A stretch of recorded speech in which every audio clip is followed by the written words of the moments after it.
क्या आप जानते हैं अगर गलत समय पर अपने लाइफ इंश्योरेंस पॉलिसी को सरेंडर किया तो आपके लाखों रुपये का नुकसान हो सकता है, लेकिन सही समय पर किया तो यह आपके फाइनेंशियल गोल को और मजबूत बना सकता है। तो इस वीडियो को अंत तक देखिए, क्योंकि मैं आपको बताऊंगा सही समय, सही तरीके और ज़्यादा फायदा लेने वाला फॉर्मूला। आज का टॉपिक है लाइफ इंश्योरेंस पॉलिसी को सरेंडर कब और कैसे करें ताकि आप मैक्सिमम प्रॉफिट ले सकें। तो चलिए जानें। सबसे पहले यह समझना जरूरी है कि पॉलिसी सरेंडर करने का मतलब है आप अपने पॉलिसी को बीच में ही बंद कर रहे हो और कंपनी से इसका सरेंडर वैल्यू मांग रहे हो।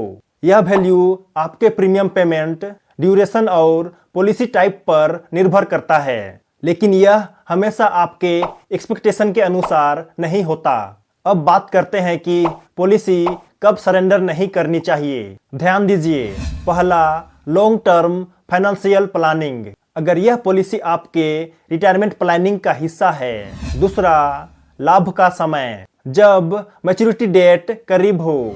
तीसरा, लोन के लिए विकल्प, कई पॉलिसीज पर लोन भी मिलता है जो सरेंडर से बेहतर हो सकता है। याद रखें, सरेंडर करना आपके फाइनेंशियल लॉस का कारण बन सकता है अगर जल्दबाजी में फैसला लिया जाए तो। लेकिन हाँ, कुछ परिस्थितियां ऐसी होती हैं जब पॉलिसी सरेंडर करना सही फैसला हो सकता है। जैसे पहला, असफल फाइनेंशियल प्लानिंग, जब पॉलिसी आपके करंट फाइनेंशियल गोल्स को मैच नहीं करती है। दूसरा, ओवरलैपिंग पॉलिसीज, अगर आपके पास कई पॉलिसीज हैं और उनमें डुप्लीकेशन है।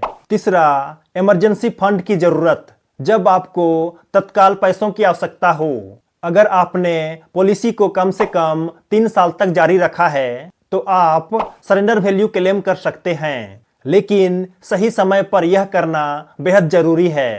अब सवाल है कि ज्यादा फायदा कैसे लिया जाए। इसके लिए इन बातों का ध्यान रखें। पहला, सरेंडर चार्जेस समझें। कई पॉलिसीज पर शुरुआती सालों में हाई सरेंडर चार्जेस होता है, इसे समझना जरूरी है। दूसरा, सरेंडर वैल्यू जानें। कंपनी से पूछे कि अभी आपकी पॉलिसी की सरेंडर वैल्यू कितनी है।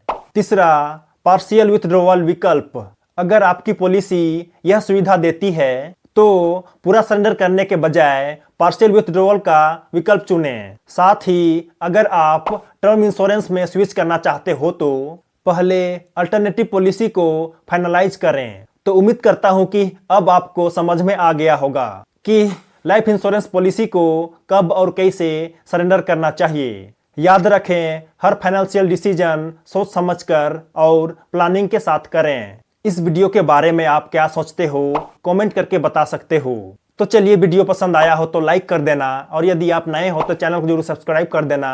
मिलते हैं अगले वीडियो में, तब तक के लिए जय जय, बाय बाय।